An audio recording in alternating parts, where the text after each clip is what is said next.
Did you ever think you would make it? I feel I'm so close I could taste sweet victory. I know this life meant for me.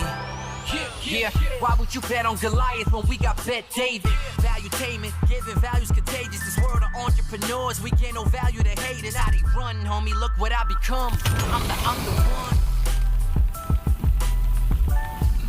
So you know what's tough to do? Think about this for a second here, folks. Imagine you trying to write one book. It's already hard to do, right? Then think about writing a book that becomes a New York Times bestseller. Okay, that's hard to do. Then think about writing a book bashing philosophy supported by the New York Times newspaper, and you still win the New York Times bestseller. Then imagine doing that 13 times, and your name is Ann Coulter, and you're invited to all these shows, and you have relationships with people who like you, hate you, love you, complicated. She's able to befriend people that don't agree with her philosophy. It's not an easy thing to do.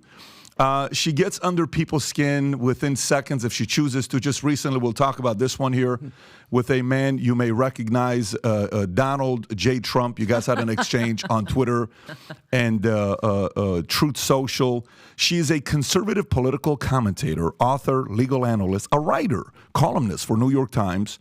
And, Coulter's first book, High Crimes and Misdemeanors, The Case Against Bill Clinton. She wrote a book called In Trump We Trust, slightly changed recently. She sold over 5 million copies, and her columns are read by millions and more. Ann Coulter, how are you? Great to be here. It's great to have you here. It's very good to have you here. Also, you forgot my Substack. That's my newest thing. Okay. I got sick of the censorship on Twitter, so now you can read all my columns, see my podcasts, videos, all at anncoulter.substack.com. Are they still Yes, yeah, thanks, Elon, yeah. Oh, wow. Elon hasn't done anything to help you? No, and I mean, this kind of annoys me he's wrecked it in like 17 different ways. But one of them is he makes this big show of there's going to be no censorship, and then he brings back like Nazis. Gee, thanks. Good favor for us. But what's he doesn't wrong with stop. Nazis? Look, I believe in free speech, but he won't bring back, I'll just start in with the most outrageous things. But people like,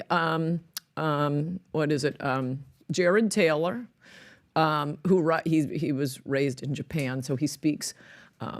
He's very gentlemanly, he's the opposite of a Nazi in that way, but he only writes about race. Oh, wow. That's the issue. And he writes about it honestly. It was reviewed, his book, I forget what it was, his red book, was reviewed in the National Review favorably when it came out years ago. But because he writes only about race, he's still banned from Twitter, and I am 100% still shadow banned. I've got more than what happened was, and then I'll end it. I had 2.1 million followers, 2018 or 19. Mm-hmm. This is before Elon. Suddenly, overnight, I lost 200,000 followers. Oh. And from 7 years, I went from 0 to 2.1 million. From that moment on, I've never gotten another Twitter follower. From 2.1 million. They took me down by a couple hundred thousand. So who else within the new Twitter that Elon's running? What else are you not happy with what he's doing? Since that's what you started off with. Changing the name. That is the most moronic. You're the entrepreneur. It's like changing the name of Kleenex. What on earth? And we all still call it Twitter. Yeah. X is stupid. I always feel like I'm closing it down when I click on the X to get it to reload. It looks like the button shut the screen down. Interesting. But besides the fact that it's known worldwide, you wouldn't change the name of Google. You wouldn't change the name of Facebook. You complete moron. And the other biggest thing he did, which is utterly retarded, is he didn't understand what the blue check mark was. That was so, and I did it just this week, and I thought, oh, crap, is this really Matt Gaetz? Because I wanted to tweet something to Matt Gaetz. Yeah. And so I started to put in at Matt Gaetz, and it used to be, well, there's a blue check mark. Yep, that's really Matt Gaetz. And I just thought, oh, screw it. I'm not even checking. Screw you, Elon, because you don't know. You pay $10. The point of the blue check mark, I had to get my Twitter account. I'm really not shutting up. But by the way, to be fair, what I liked about the blue check mark on what he did, he wanted to eliminate bots. That was his way of getting rid of bots and not wanting to rely on advertisers to get money so he doesn't have to go get all the advertising money that, Twitter used to rely on. Okay, we'll get back to the bots thing in one sentence. To get my Twitter account, they had to throw off a fake Ann Coulter. That's the purpose of the blue check mark. Am I responding to the real Chelsea Handler, the real Bob Dole, or is this a fraud? Now we don't know. And who cares about bots? And how does a bot get a blue check mark? Actually, that would be a good thing. A bot isn't going to get a blue check mark. Are you ready to start your account on Truth Social? When does that start? I've thought about, what is it, Zuckerberg's thing, or Threads. You don't even know the name, man. Yeah. That's how irrelevant it is. Don't do it. And the other one is that, what's that, semaphore or something? I don't know what it is. Yeah. But you see, this is the problem, and this is why I don't even care. You probably know about the major free speech case recently where they found that, and the discovery was unbelievable, how the Biden administration was putting pressure on Twitter, Facebook, the rest of them, to shut down, these brilliant virologists and epidemiologists, the Great Barrington Declaration guys, and wouldn't let them tell the truth about vaccines. And by the way, they're not anti-vaccine, about shutdowns, et cetera, et cetera. And it was really unbelievable how the Biden administration was directly saying, it wasn't like a subtle, a mafia thing. No, it was, what the F are you doing? Take this down right away, including a Jill Biden parody account they made them take down. I don't think you need the government pushing these private companies for this to be a First Amendment violation, because why am I not going to go to Semaphore or whatever that other thing is? Because this is the public square. Now it's a public utility. No, you shouldn't have the right to censor anyone. You shouldn't have the right to censor anyone with Twitter. Okay, so go back to it. So you said the blue check mark, the bots. It says, who cares about the bots, right?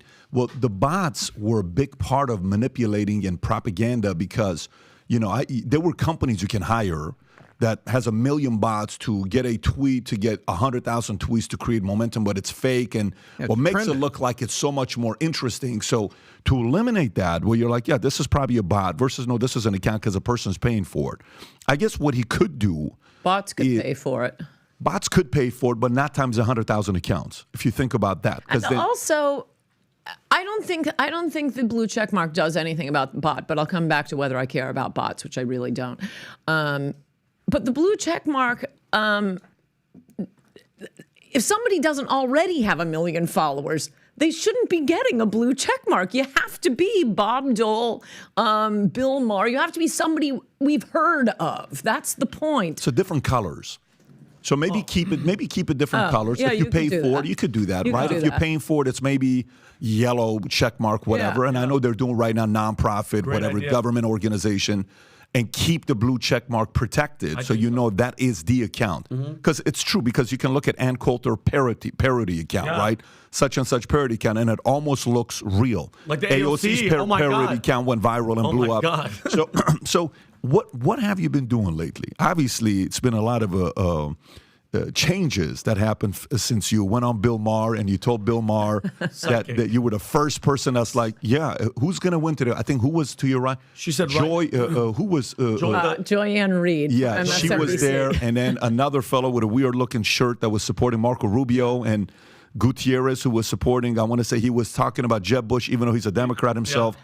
And you said, this is the one. Can you just play this from the beginning? You were the first, right? Yeah, this can just play. This is how it starts. Announced. Watch this. Okay, here we are. And which Republican candidate has the best chance of winning the general election? Of the declared ones right now, Donald Trump. Look at that. Look. You knew it. Look. So of all the I told you so's, does this rank at the highest for you, or? It's pretty good. I just remember thinking at the time and days afterwards, liberals always think that derisive laughter, we proved you wrong. Yeah. And I was thinking, well, we don't know what's happened yet. Yeah, you saw that Joy Reid, who's one of the talking heads on MSNBC, probably the most liberal of all the liberals on MSNBC, literally lost her mind. She couldn't even think for a second. Well, she looked at it like she was nuts, like you were crazy. And Bill Maher, you've seen him, sort of stay centered, if you want to kind of call You'll it notice that. he doesn't laugh. He knows me. Yeah, he knows, exactly. But Well, you just laugh and you don't wait for facts when you don't care about facts anyway. Right. Well, one of the things I respect about Bill Maher is he's famously said, it's okay for you to hate Trump. You can't hate the people that have voted for Trump. Oh, good for him. I agree with that. Where do you stand on that? Well, I'm starting to hate him now. Trump or Bill Maher? Or both? No, voted for the him. people who Yeah. still support Really? him. Well, it's funny because I used to say, I didn't know he had said that, but I used to say that when Trump was president and not building the wall, not deporting illegal aliens, and doing, well, it was the presidency of Jared Kushner and Paul Ryan. He governed exactly like Jeb Bush. I still would write in Trump We Trust because he was the first candidate saying the things I wanted a candidate to say. And I've given it to Republicans saying this was the greatest campaign in United States history. Do what's in this book. It's a great book because it describes, sorry, I guess I shouldn't say that, but it describes what was so great about Trump, not listening to the political consultants, not giving us the stupid cliches, not bringing his wife up on stage, not talking about Reagan. It was, I will build a wall. He was the only one who directly went to policy. Trade, wall, no more stupid wars. That's what I've been waiting to vote for my entire life. Now, if he had come out at 2 a.m., the night he won, and Hillary people are all crying. That was so great. I sometimes just watch that over again. That's and like he your had political said, porn. woohoo, we won, and then had a heart attack and died. That would have been the best thing that could have happened to this country. Because he had proved he had done everything good he was ever going to do with that campaign. And Pence would have been afraid to betray his supporters. No, Trump, oh, no, I'm not going to build the wall. We'll move the embassy, though. You guys should be happy with that. So, speaking of Bill Maher. So you write this book, In Trump We Trust, right? So you start off, you go on Bill Maher. You say Trump's going to win. Everybody loses their minds. There's a book he wrote that I was introducing him at rallies before. Yeah. Oh, you were everywhere. He was banned. He was banned from. No, he wasn't banned from Fox. I was banned from Fox for supporting Trump. But sometimes they'd be forced to put me on when they were covering a Trump rally because I'd be speaking before him. That's how much I was for him. Yeah, and then you even write this book, In Trump We Trust, right? So, okay, so you're fully on the camp. This is August 2023, which is what, 3 months before, 10 weeks before election time that's coming up. And then he wins, and then you're right, and everybody says, she knew something we didn't know. Then, slowly but surely, you're not happy with what he's doing. The comment you just made right now, the best thing could have been he would have had a heart attack, and that was it because that was the highest milestone. He didn't build a wall. He did, Tel Aviv to Jerusalem. He didn't, how about us? How about us? How about us? At what point did you start turning and saying, wait a minute, what happened to all the promises you made? 10% tariff, Mexico, $20 billion, you could have gotten that money, et cetera. At what point did you say, wait a minute, what is going on here? Before he was sworn in, I was getting nervous. We all were, but still, you want to be constructive, and so I was gentle. I famously, though I told no one, I'm a vault. I can talk to politicians, and they never have to worry about. I won't even tell my friends because this has to be, private. And I used to talk to him a lot. During the campaign, he hung on my every word. I could text something to Corey, and it would be coming out of his mouth 30 seconds later. But I showed up in Washington. In fact, I had lunch with Michael Isikoff, that very good, but liberal reporter, Washington Post and Newsweek.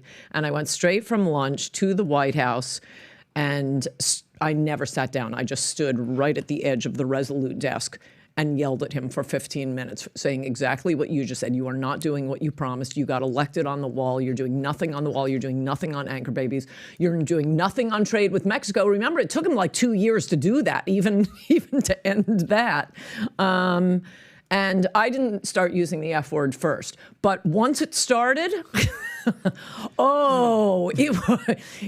heard it through. I mean, I don't know how the press found out, I don't know, like a month later, and it was published. And I thought, it actually could have been anyone in the West Wing because we were yelling at one another so much. Oh, wow. This is how much after? How long? I think it was February. Oh, shoot. Or So March. like immediate, 17?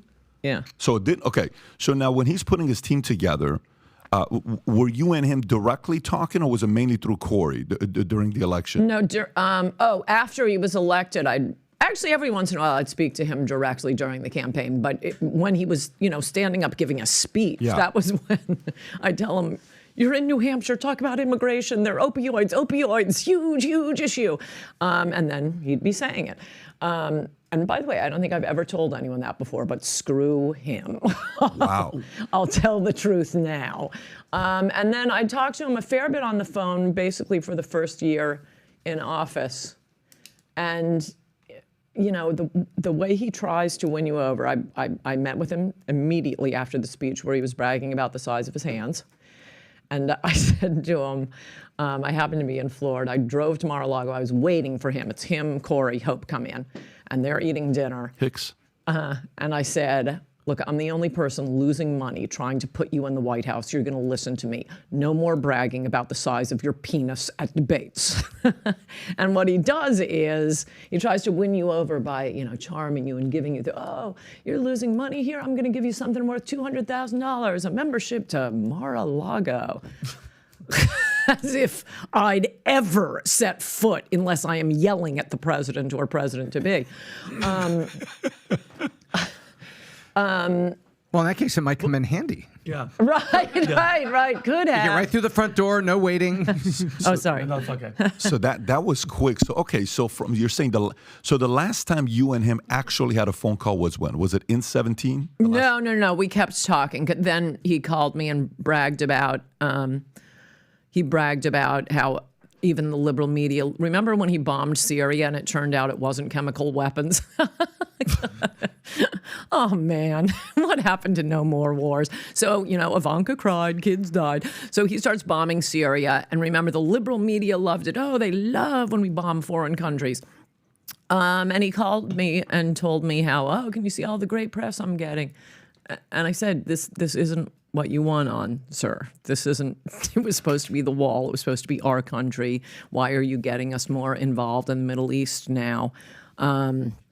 And throughout that time, when he was picking his team, he'd try to, you know, win me over because I didn't like some of his picks. They weren't consistent with what he ran on.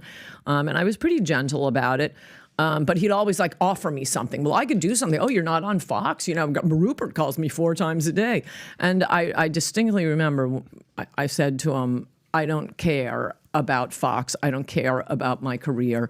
Just hire Chris Kobach for Homeland Security. That's all I want you to do. And he didn't. And by the way, the wall would have gotten built and we would be done with anchor babies and dreamers and the rest of it if he had hired Chris Kobach. So, Ann, this is your world. You've been in it for a while. You've been relevant for a long time with issues you talk about. When it comes on to picking your team, okay, when you become a president, it's different if you're in the world, right? So, for example, if your name is Bush, you know, Stephen Schmidt was here last week, and he said a very interesting thing about the fact that when he sat down in a meeting with President Bush and Karl Rove and all those guys are there, and President asked him and says, who's the best political strategist in this room? And Stephen looks at the president and says, hey, President, I would say Karl Rove. He says, wrong, it's me. He says, my entire family, I've been in politics, I've been this, my dad, grandpapa. So he made a point to say, I know what's going on. He says, I don't think John Kerry's going to win. It's because he's an asshole. Yeah. But at the same time, we have to be thinking about all these things he's saying, right? It's okay. So Bush puts a team together, but he's been in that world. So he kind of knows who to hire, right?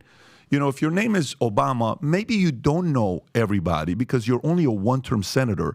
So the best comparison I can make to Trump would be an Obama because, again, you're not in it, right? Everybody else prior to him, director of CIA senior, you know, Ronald Reagan, 2-time governor, you know, you can kind of go to.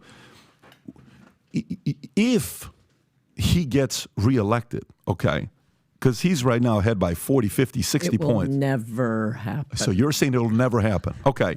But go back to it when he did. What should he have done with his team, okay, in an ideal situation? Right. Should it be, let me bring somebody from the, you know, mainstream side to see what you think about it. Let me bring some people from the political side.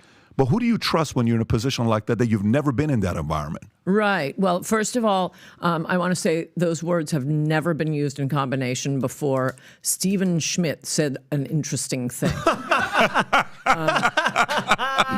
You've made a very good argument for, and I've heard people make variations of it, and you do it very well, better than I've heard before, that, well, he doesn't know, this isn't his world, he's in real estate. But no, I'm sorry, he knew who to trust when he was campaigning. He knew if I listen to these people, I'm going to be popular. I'm going to get cheers here. I'm going to get votes. Besides me, Jessica Vaughn, basically anything Breitbart said. Chris Kobach is the one who was advising him on how you get Mexico to pay for it. You tax remittances. Oh, that was another thing that I yelled at him in the Oval Office about. It's very easy to get Mexico to pay for the wall. Maybe he didn't understand it. Hire Chris Kobach. So, for 16 months during the campaign, he knows if I listen to these 50, 100 people, I'm going to be huge. I'm going to be so popular. Now I'm president. I know I'll hire my son-in-law, a liberal Democrat from New York. And can I ask one question though? So, and because one of my big issues. Vinny, before we do that, I want to get into this Okay. a little bit deeper, but let me first go to our sponsor because I have to do my job, right? Or else I don't have a job. And they would I'm fire sorry. me. So today's sponsor is American Hartford Gold. If you've heard what I've talked about over the years, I've always had physical gold. Since day one. I've been in the financial industry since the day before 9/11, Series 7, all these things that I've done, but I've always been a fan of having physical gold. Not a big percentage, but a small percentage. And in 2022, when you look at data, central banks globally bought a record 1,136 tons of gold. When they do that, you got to pay attention. According to Bank of International Settlement, over 90% of central banks are working on a CBDC. American Hartford Gold can ship physical gold or silver directly to your door. And they can also set up a gold IRA. If you have retirement funds, you can roll over your money into it. They'll show you how to protect your savings and retirement accounts by diversifying your portfolio with physical gold and silver. American Hartford Gold has a five-star rating from thousands of reviews and an A+ from Better Business Bureau. Tell them I sent you, and they'll give you up to $5,000 of free silver on your first order. Click on a link below or call 866-939-6984. Again, 866-939-6984 or text PBD to 65532. Go ahead, Vinny. And with the border, which is one of our big things, and you can see, what's happening right now. It's blatantly obvious what the left is doing. How hard was it that he made those promises, but the left from the beginning was doing, a coordination with the media?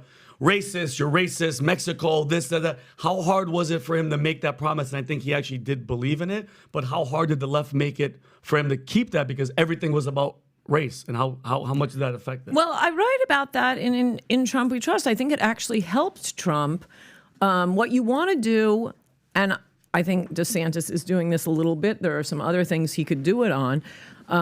What you want to do is take an issue that's like 80% popular with voters, but 90% unpopular with the media. That's immigration. I've never seen an issue like this where the public is way on one side and all of the elites, politicians and the media on the other side. So he takes the position and then the media end up amplifying it for him. Mm-hmm. He looks brave when in fact he's like pandering by coming out for the wall. It actually really, really helped him to be called a racist. I mean, that Mexican rapist thing, I didn't actually support him when I said that on Bill Maher because I thought he was going to back down. He always struck me as, kind of a chowderhead O'Reilly type and whichever way the elites want me to go. And amazingly, 2 weeks later, he didn't back down. And I thought, well, okay, he may be an utter vulgarian, but this is what I've been waiting to vote for. Mm-hmm. And he never backed down. And I think the media hating him for that and calling him a racist for that just made his supporters, it was like tensile steel. Mm-hmm. And we started off the segment talking about your viral clip on Bill Maher. I'll give you the utmost credit. You nailed it. Boom.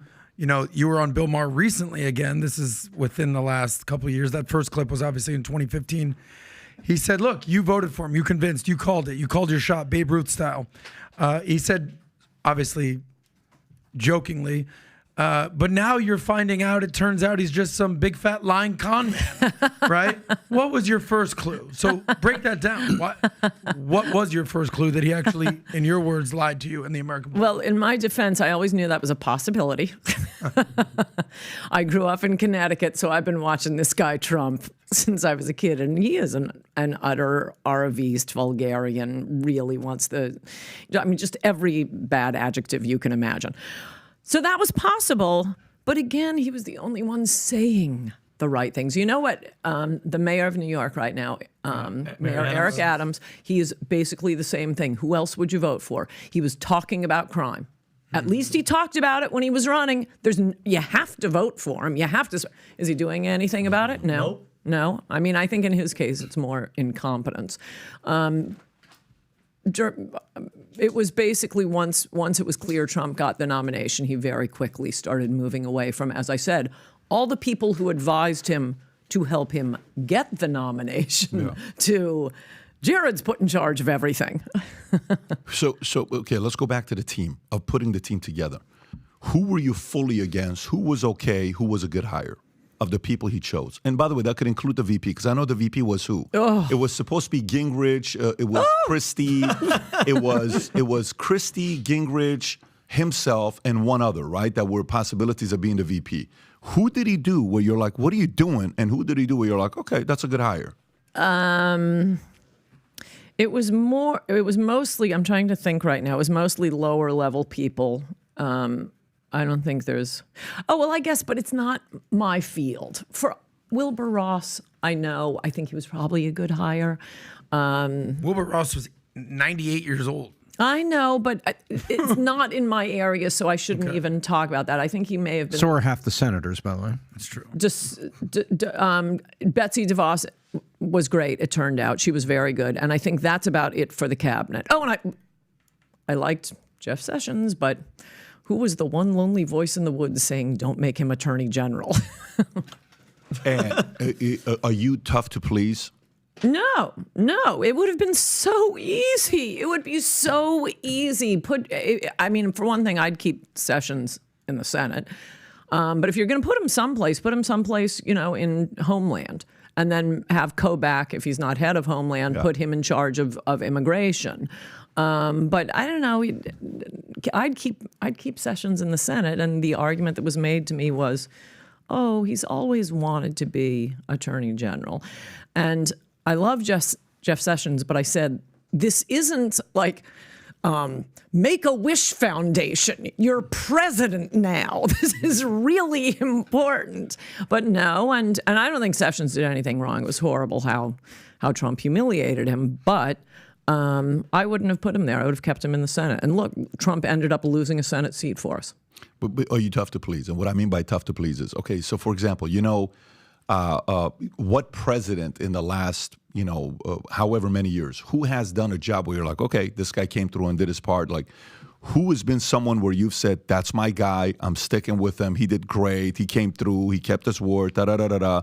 Who was the person that... Well, I'm with Reagan on the point. Sorry, I'm not one of these nut Republicans who can only cite Reagan. It drives me crazy. But I think he was the one who said, with politicians, if they're 80% with me and 20% against me, that's enough. That's enough. That's fine for me. And so I'd say that's true with a lot of them. I think you have to be I think it's hard to be a normal person and run for president. You have to be a little bit of a narcissist or something. But I'd say more than 80% satisfied with Governor DeSantis. You're 80% satisfied? More than. Okay, with There's what? very little I would criticize about DeSantis. I mean, the COVID response, we're down to him and the president of Sweden. I had him on my podcast right before the first debate. And I said, I considered it like debate prep. And I said, okay, now you're absolutely the best, head and shoulders. No one can compare to you on immigration, crime, and COVID response. So we're going to do a little test on this. No matter what I ask you, you start to answer and then turn it right back around to immigration, crime, or your COVID response. And on COVID, I said, look, nobody compares to you when you were taking all the slings and the arrows. So unless the president of Sweden is running in next year's presidential election, you are way ahead of the rest of them on that. This is with DeSantis. Mm-hmm. So how do you think he's doing today?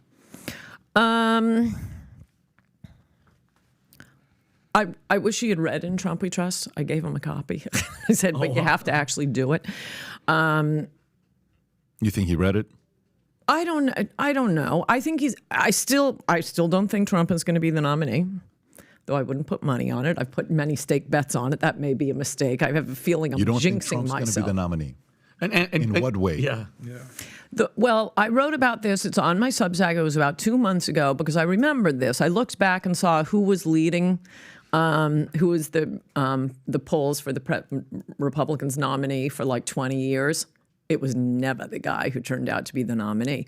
A year before the election, it's always name recognition. So, we can go visit the Rudy Giuliani Presidential Museum after this, or the Newt Gingrich Presidential Museum, or the Fred Thompson Presidential Museum. Or the Huckabee. Liddy Dole. Liddy Dole was neck and neck with Bush. Liddy Dole. Why? Because she was the wife of the guy who had just run for president. It's all name recognition. We've never had somebody with so much name recognition as Donald Trump. Name another human on the face of the earth who's that recognizable and everybody knows that name. And DeSantis, I think, put it well, but very briefly. What he said is presidential elections aren't decided by polls. They're decided by voters. And look, you can have me back and laugh at me because I could be totally wrong, and I'm a little nervous. Want to put another? You're 1 for 1, and so I want to hear this because I want to bet. I don't feel as confident as I did. Real in quick, that. Ann, You want don't to put feel as confident with DeSantis as you did with Trump. No, it's not DeSantis. No, I don't feel as much confidence saying Trump won't be the nominee. Oh, I because got you. am You want worried. to put a steak dinner on it? I already have too many. Or I would.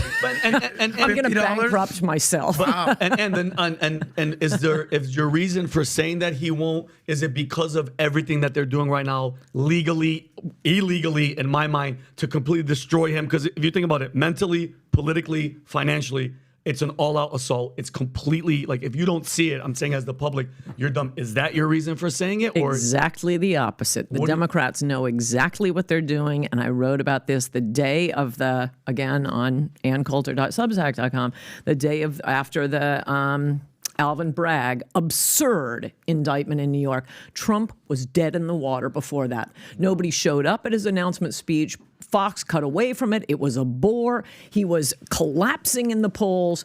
But the smart Democrats, I mean, okay, I'll admit, on MSNBC, they genuinely hate him. Yeah, big time. But that dovetails with the smart Democrats like David Axelrod sitting back and saying, okay, here's our re-election plan for Joe Biden. Trick Republicans into nominating Donald Trump. Yeah. And man, did Republicans fall for it. Yep. Oh, they're easy to roll. And they keep doing this because every time they do it, I mean, this was the theme of my last book, Resistance is Futile. I kept finding myself at cocktail parties arguing with New York Times reporters, telling them, drop the Russia stuff. It's stupid. This is what you should be attacking him for. There's loads to attack him for. Why are you doing things that you force me to defend him? And that's what they do. They force people like me, and I don't want to defend the man, to defend him by these utterly preposterous indictments. The only one that's at all legit, and it's legit, but should he go to prison for it, is the Florida Mar-a-Lago one. If somebody, and little word to the wise, if you get a subpoena from a DA's office or federal prosecutor's office, you have to comply. Of course, yeah, of course. So what are you thinking? What are you thinking here? What you just said? Okay, well, here's my thing. Well, with that, I'm thinking it's all BS, and I think you nailed it actually. And so the left doesn't let a crisis ever go to waste. Yes, you know that, right? So for instance, with COVID, and they're brilliant. Say what you want about the left. They are geniuses because they do capitalize. 70% of voters didn't vote on election day, the last election. You know that, right?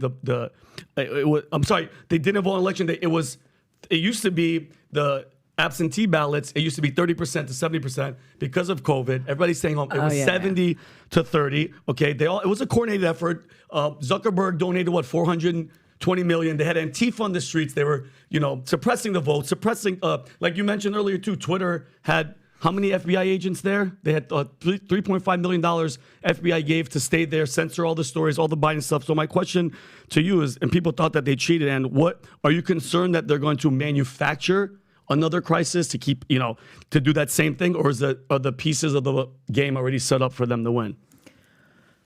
If it's Trump, it's easy street for the Democrats. I mean, also you have to remember they do control the media. Of course.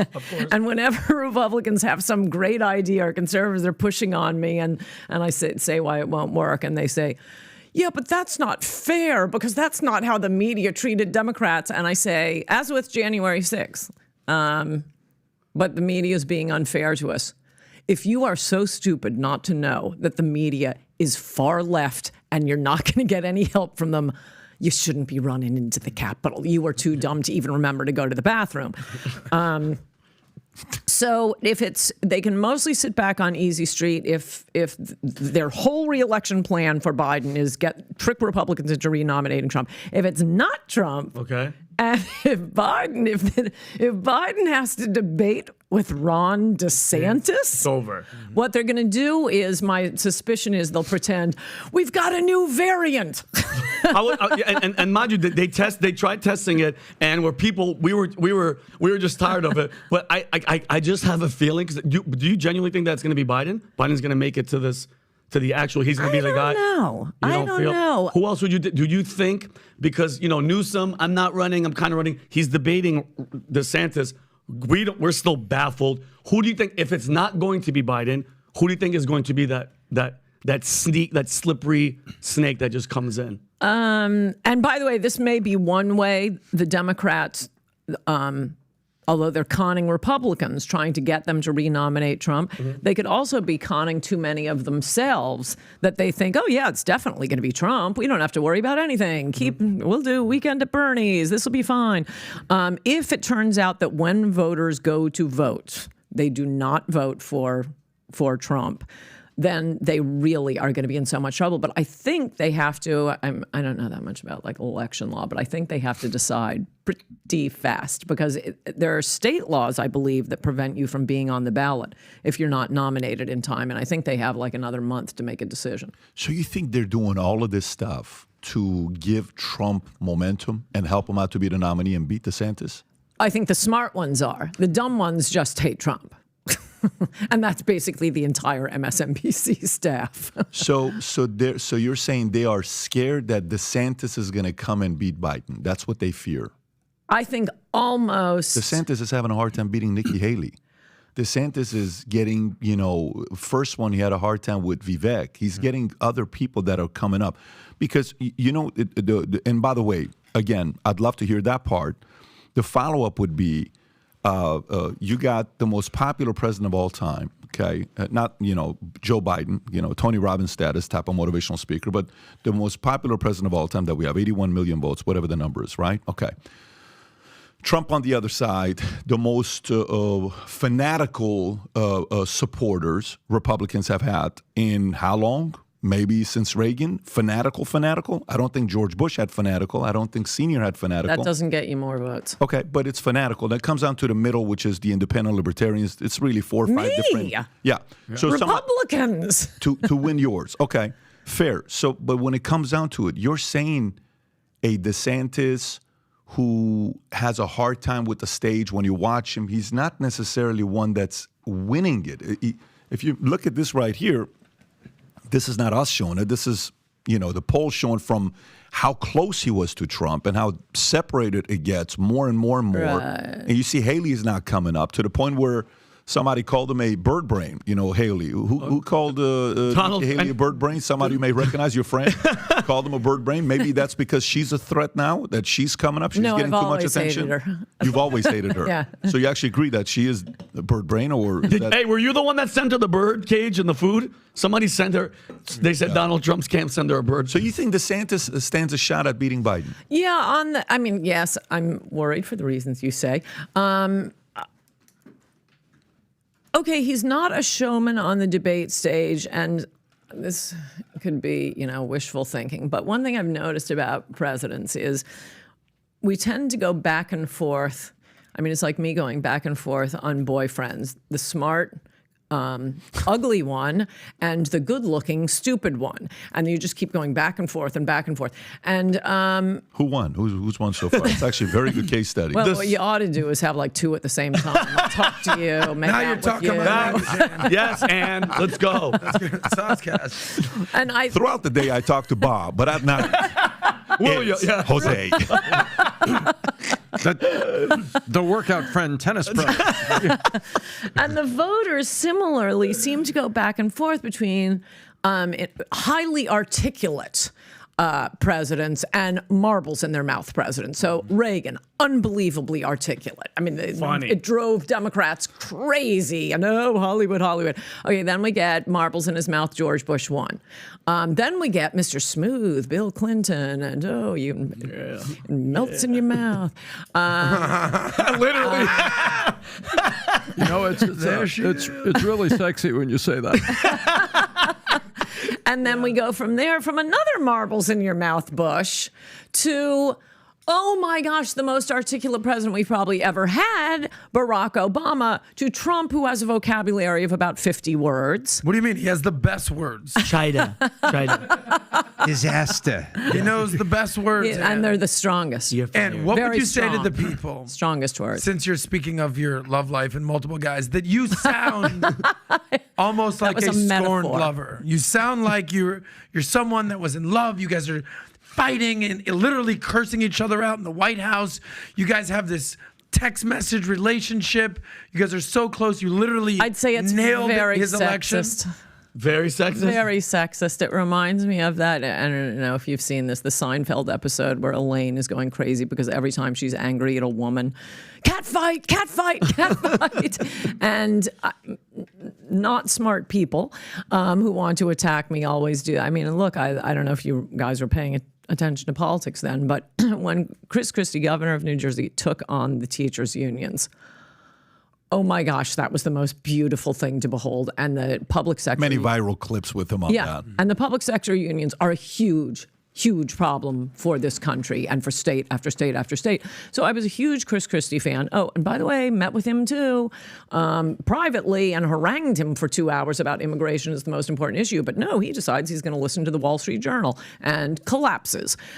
So then I didn't like him. But when I was supporting Chris Christie, because you got to admit, even when you hate what he's saying, he is funny, he is articulate, he is everything you're saying DeSantis isn't. He's a little awkward on stage, which I think is fine.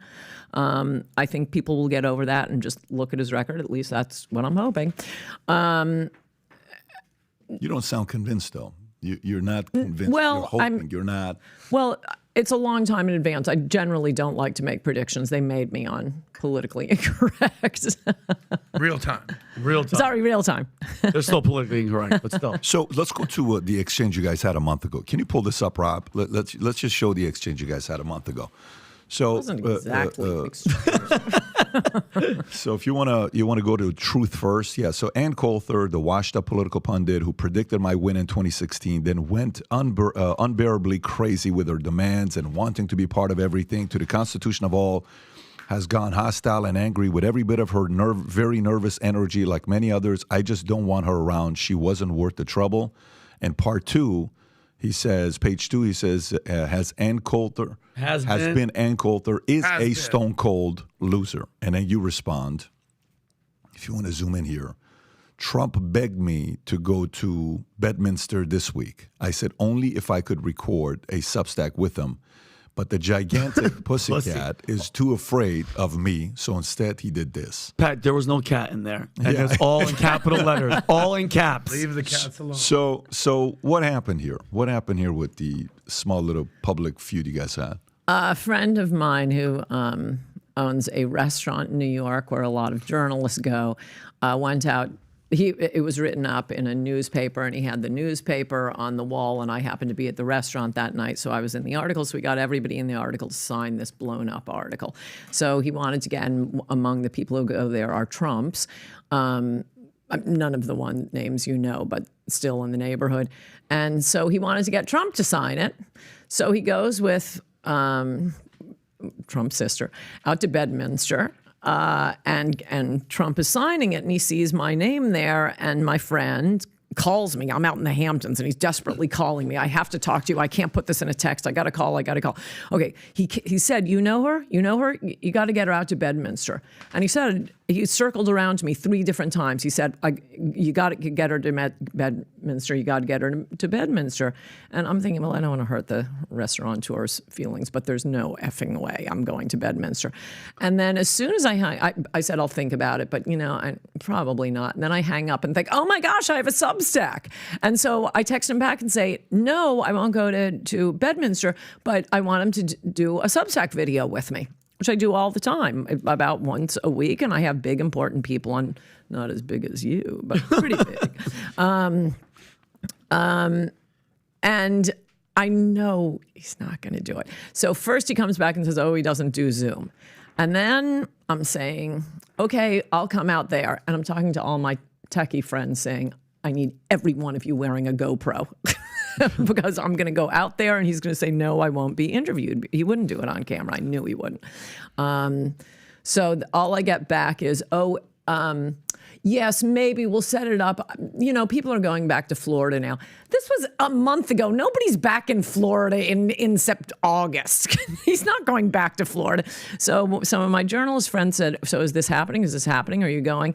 And before this even happened, I texted the exact same thing to him. And I said, it's not happening. He's a gigantic pussy.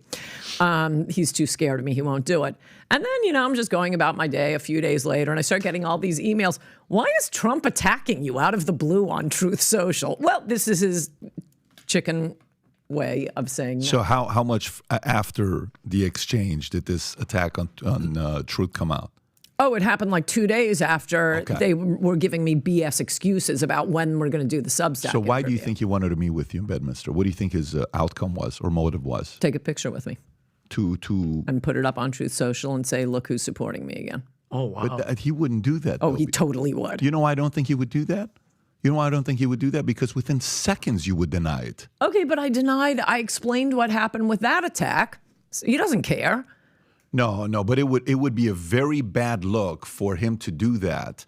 For example, Little Bow Wow posts a picture like 6 years ago. I don't know if you know this guy. He's a big time. He was a big rapper 20 years ago. Yeah, Bow Wow. Oh, him. Yeah. So he posts a picture that, hey, jet flying, stuff like this. Oh, yeah. And then a guy responds back and says, he's not jet flying. He was on a commercial airplane. What was this all about? It was the most embarrassing thing. I don't know if you remember this or not when this took place. Okay.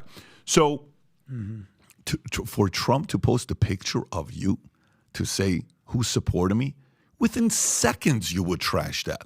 I don't know if he would. has a much bigger megaphone. No, I don't. He's the ex-president. No, but are you kidding me? Mainstream media hates him. You would be center stage story, invited to every single CNN, MSNBC to trash him.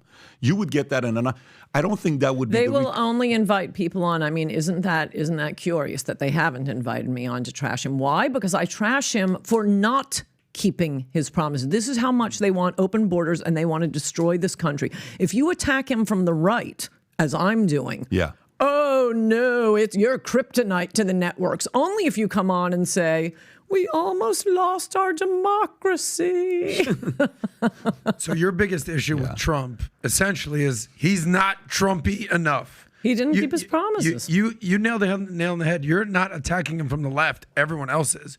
You're attacking him from the right. And your biggest critique of him is straight up the open borders, immigration, not building the wall policy, right? Yes. And you live in, you're as conservative and as right-leaning as you are, you spend your time with the East Coast elite. You're in LA, San Francisco, what have you, and you're in New York. Here's my question. New York, we see what's going on with Eric Adams. We've seen what the governor, Kathy Holcomb, is saying. When are New Yorkers going to wake up and realize, all right, maybe this sanctuary city thing ain't what the cat pajamas is all about? What do you say? They're waking up, and God bless Governor DeSantis. He started it. He said it first, and then that Martha's Vineyard thing is what set it off. And I mean, Abbott has more illegal aliens. It's an open border. This is why we need a wall. And I think more and more Americans are seeing this is the problem with not having a wall. And I just want to point out, anyone who talks about border security and does not say we need a wall is a liar. Nothing will work but a wall. And by the way, I don't know if you saw today, Joe Biden is saying he's going to start building a wall and blow off environmental regulations, proving my point. That would be the Biden. Nothing works but a wall. And the only one who I think is trustworthy enough, I mean, Vivek. I was just going to ask you that. I love Vivek. I hate to say this. I don't trust him as far as I can throw him. His best ideas are all coming from DeSantis. But, oh, my gosh, that kid is articulate. So the only one I really trust to build a wall is DeSantis. So not Trump. So of all the people, you're saying that Trump wouldn't be the most likely person to He build had the 4 freaking wall? years. Yeah, he but had a Republican House and a Senate. No, he does not give two shits and about I'm the about wall. to defend Trump right now. Oh, my Don't God, you here we think go. he actually wanted to build the wall? No, he was. Why would he lie about the wall? Didn't they start Because it building? got him the presidency. So you don't think he actually genuinely in his bones wants to build the wall? Genuinely? I don't know, something that you easily could have done at any point I'll even give you year 2 or 3 and 4. And by the way, he didn't need Congress. But if you have it in your head that you need Congress, you have a Republican House and a Republican Senate. And what did he do? He passed Paul Ryan's tax cuts. Well, he wanted to go to the healthcare first. So Tax cuts. and then what do you say to like somebody? Yeah, he did a lot on healthcare, didn't he? Yeah, No, exactly. obviously didn't. And what do you say about because Vivek's attitude? He was interviewed. He just stopped somebody. He was doing grassroots, going to like coffee shops, and somebody's like, "How are you going to fix the border?" And he said, "I would deploy our military and literally put them at the southern border." Are you? DeSantis said that first, and he said it better. And I wish I could just make him our president. He wears high heel boots. You can't One give of- him Riz, though, Ann. I Riz think he is? may not need it. Well, really? How do you not need charisma and personality and Riz to be the president? George Other than Joe Biden. H.W. Bush, George W. Yeah, Bush. but that's a different era, he's social saying. media, Yeah. and you know how this works these days. No. It's showmanship. It's entertainment. Politics pre-2000 wasn't showmanship. I How don't it know. is Maybe today. you're right. Like I Social media. say, I'm right on this one. Ann. I might be losing a lot of stake bets, but I just think that before people vote, what they do is they look at the candidates. There's generally, I'm trying to remember, do they have a debate in every state, at least the early states, before each primary or caucus? They definitely have one in Iowa. They will have one in New Hampshire. They will have one in South Carolina. And I mean, I always find it weird how many people there are who don't care about politics at all. They know as much about politics as I know about football. That's 0. But before they're going to vote, they know a presidential election is important. They're civic minded. They're just, I don't know, they have lives.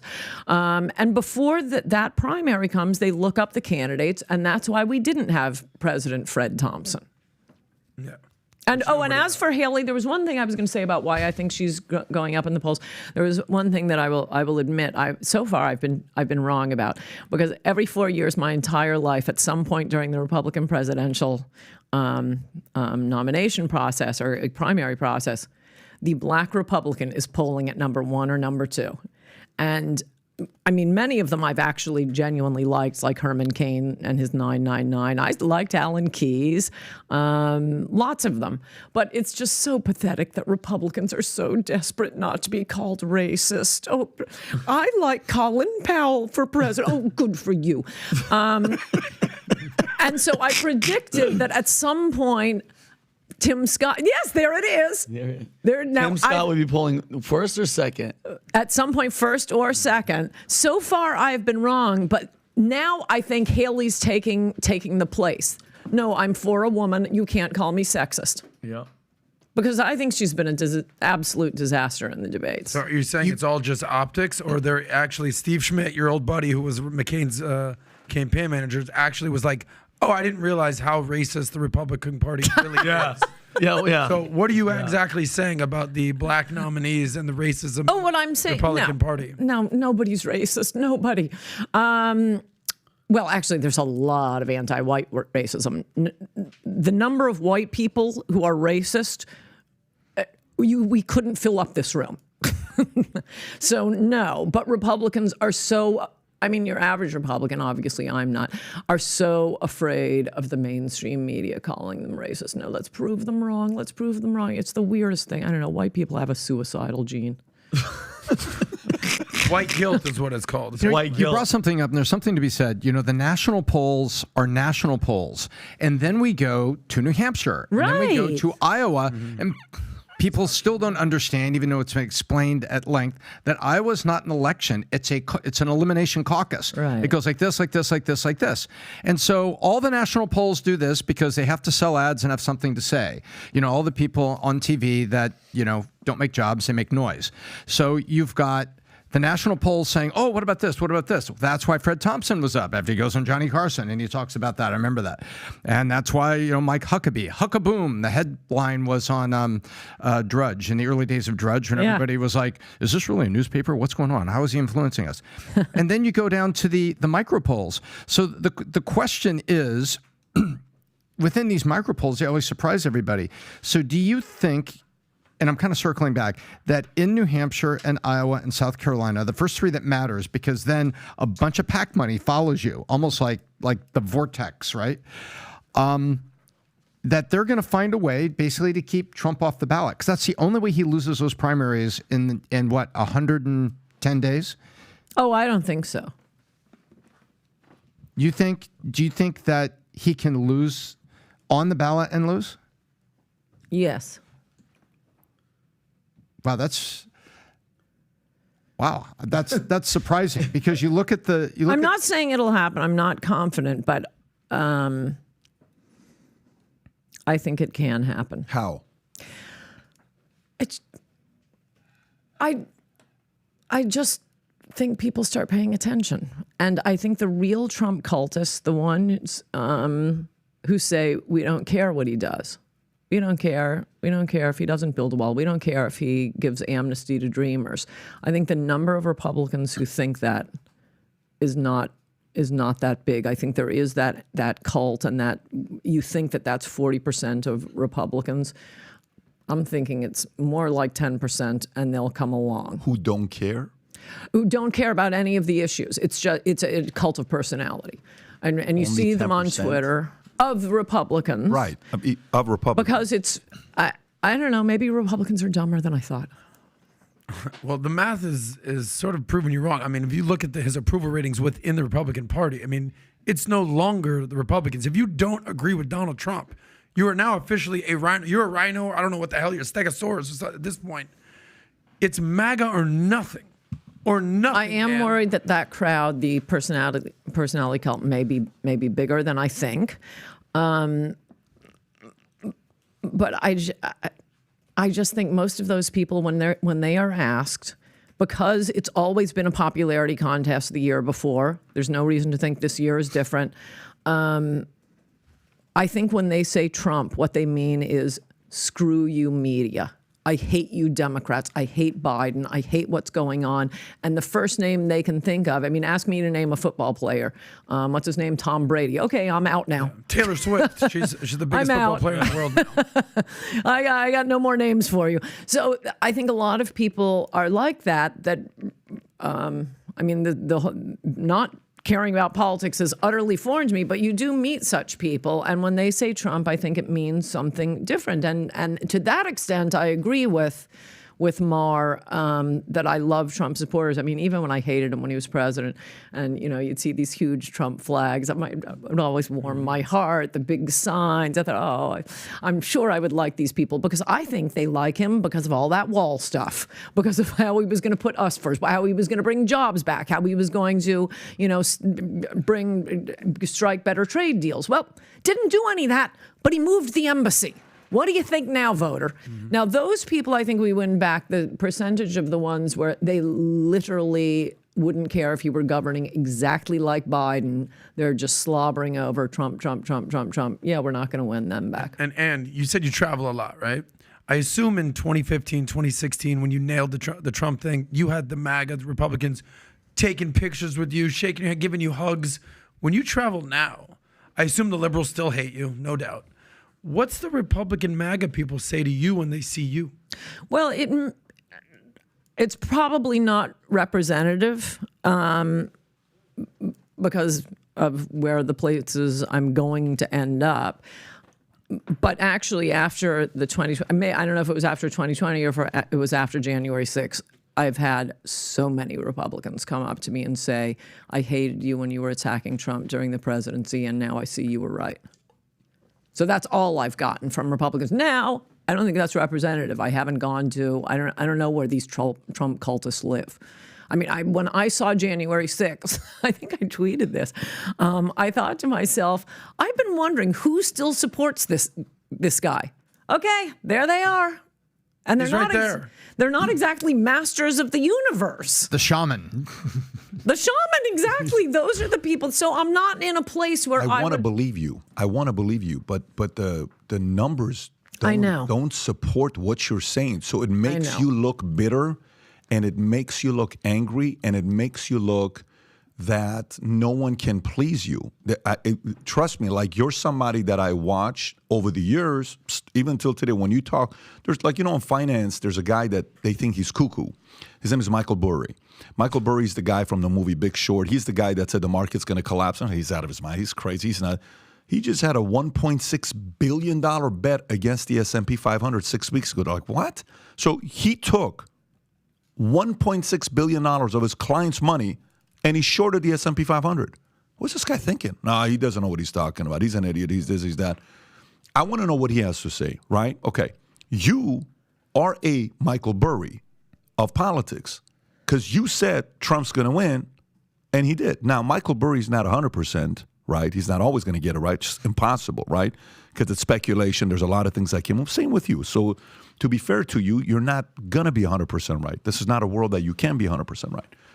But a part of me is listening to you and saying, okay, is she upset with maybe, you wanted something from him, he didn't give it to you? That's option number one. Okay. 2. Yeah, a wall. Yeah. Okay, cool. Number 2, is she upset that maybe he said he was going to do what he was going to do and he didn't? Okay, fair. You're right. The wall and all this other stuff, great. Yeah, you had House, you had Congress, you had Senate, all this. Fair. Is she upset that, maybe they had a feud and something went there? Maybe. About the wall. What is she upset about? Now, your confidence. I don't think I could be clearer about this. I am with you. You've been very clear today to understand where you stand with this here. But the voter is still saying, we want this guy back in on the Republican side than anybody else. And it ain't even close. We were at both GOP debates. I'm not going to lie to you. I was at the first one, Milwaukee, exciting. Second one, we fell asleep. Half the audience was asleep. It was boring. First one, Vivek showed up. Second one, Nikki Haley showed up. Both, DeSantis was number 2. So he can't pull off the first. Not in the polls. I know not in the polls, but, when you watch him, he's just the safe guy. He gives the safe answers. The first one, he kind of leaned on Christie to go after, Vivek and to go after Trump, but he didn't go after Trump. But on the second one, his campaign guys came back and said, if you're really going for it, you got to go after Trump. So then he went after Trump. And then in the conversation with Sean Hannity, I think we should do more of these. I would love to do a one-on-one. If we're doing one with Newsom, I'd love to do one with Trump. Okay, yeah, great. But then the audience and voters are like, still the same. No movement. Right. There is nothing that's exciting. It's almost like a person you like that you want to see flourish, right? But they can't win the people over. So what do you do then? So let's just kind of go in this scenario with you. Let's say it is Trump, okay? And let's say it's against Biden, maybe Kamala. Long shot Newsom. I don't think Newsom could, because if Newsom did, they're going to say, look, the white man fired a black woman's job. And that storyline on the Republicans is going to be phenomenal. They're not going to let Newsom, even though it should be Newsom, they're just not going to let it happen here. It'll happen 2028. It's catastrophic for Democrats if he takes it over Kamala. So let's say it is Biden, Trump. What are you going to do? Who are you going to support? Are you going to sit this one out? Are you going to vote for Joe Jorgensen? Are you going to be like, I'm going to go libertarian, independent? Are you going to wait for RFK to do something? What is Ann Coulter going to do? I am worried that it could be Trump, but one prediction I'm very confident of is if it is Trump, he's going to lose. In fact, it'll probably be a 1964-style landslide. So it'll be a slow-motion airplane crash for me. And I mean, as you'll see from my Substack, I don't write that much about. Obviously, as we're heading into an election year, I'm writing a lot more about politics, but it's more about specific things like immigration, like crime, like anti-white racism and the affirmative action cases. So I figure, and there are people who do that, and I find them very interesting. If it's Trump, I'm not paying attention. I don't want to watch the plane crash. And the one satisfaction I will have is, and it's not satisfaction, I've done everything I can to save this country from high crimes and misdemeanors through even defending Trump to some extent, and resistance is futile by attacking the media and writing in Trump We Trust. I've done everything I can do. It's over at that point. And wouldn't say it's satisfaction, but the people who are going to suffer the most are ones in the Trump cult, are the 10,000 people or however many thousand ran into that Capitol building, I'm still going to have a great life. In fact, my pool boy is going to be a lot cheaper. And you know who's going to really suffer? Those people in the cult who just don't care and won't look at the wall and won't look at the issues and won't look at the fact that we're becoming a third world country, and they're going to be pushed aside and they'll be living up in the shacks like in Venezuela. My life is fine. In Brazil, in Venezuela, I'm going to do great. And I'm doing everything I can to save the lives of people who apparently hate me. What if you're wrong? I just told you what my life is going to be like if I'm wrong. Pool, cleaner is going to be cheaper, all that stuff. But what if you're She's wrong? going to have a pool boy. Which part of that is wrong? But no. What I mean is, okay, so I really try to think on why some of the things didn't get done on first term, okay? You know, sometimes a first-term president's biggest fear is what? To be a one-term president. It's a fear. It wasn't his. But no, it was. Pre-COVID, he would have been a two-term president. No, he would not have. He would. The economy was good. There was no wars. ISIS was gone. What's the one demographic he lost compared to 2016? Anyone know? Anyone know? What's the one demographic he lost? The women? Nope. White men. And it was in mostly the industrial Midwest, the states he lost. That is not because of COVID. They weren't living in New York City. But he gained a bunch of other things. You're picking one thing he lost out of all the other things he won. But here's where I'm going with Well, this. he lost the election. What he did. Kind of important. You got to win elections. But losing the election was a black swan. I mean, you're smart enough to know it wasn't like a It wasn't. election. I knew he was going to lose the election. That one I would have bet you $1 million on that. In fact, I did make bets on that. That's why I only make stake bets now, because people never pay monetary bets, and I made a lot of bets on that. With COVID. Of course he was going to lose. The one thing I underestimated. With or without COVID? With or without COVID? Of course. Based on what premise? Yeah, I want to know this. Based on what premise? Both Democrats and Republicans all say he would have won. I warned him about this in columns, I think, before he was president, maybe right when he became president. Think back to the one-term president. Is this the last time? Yeah, last time Republicans had a one-term president. George W. Bush. And why was that? One time at the Republican National Convention, he said, "Read my lips, no new taxes." And the media tricked him into raising taxes. And his voters said, "You betrayed us. You made a promise and you lied." He didn't say it at every single rally, every single day, when everything, your entire campaign is, "I'm going to build the wall," and you don't build the wall? Of course he was going to lose re-election. So the one thing I underestimated was, did not think he was that stupid. He is that stupid. Respectfully, you sound bitter now. And the reason why... Respectfully, I wanted a wall like the rest of his voters. Totally get it. I did too. I'm not sitting here saying I didn't want the wall. I still want the wall. I'm a guy that left Iran. I lived in Iran 10 years, 2 years in a refugee camp. Trust me, I wanted that as well. But in my mind, I don't sit there and agree with a lot of things he did. I'm just sitting there saying, what happened to America during his term? And I think he would have gotten reelected, was it not for COVID. But let me go back to the question here. So what if, let's do the what if. What if in his mind, you know him better than I do, you communicated with him, you've been on calls with him, you've been in meetings with him, you've had more interaction with him than I have. Mine is pure speculation is what I'm doing. But I'm a person that's body language, I'm watching frustrations of people. That's the world I'm in the last 20-something years. What if in his mind he's saying, everything that, such and such things I'm going to do second terms, these things I'm going to do first terms. On the second term, I don't give a shit if I get reelected or not, I'm done. So you like me, don't like me, I'm going to get all of this stuff done in second term, first term. Let's make sure we get the economy to be scored away. Let's make sure we get the job and unemployment to be good for certain communities. Let's make sure we fix certain things with, Tel Aviv, Jerusalem. Let's do ISIS. Let's do Qassem Soleimani. Let's do some of these things. And then second term, we'll do the wall, we'll do this, we'll do that.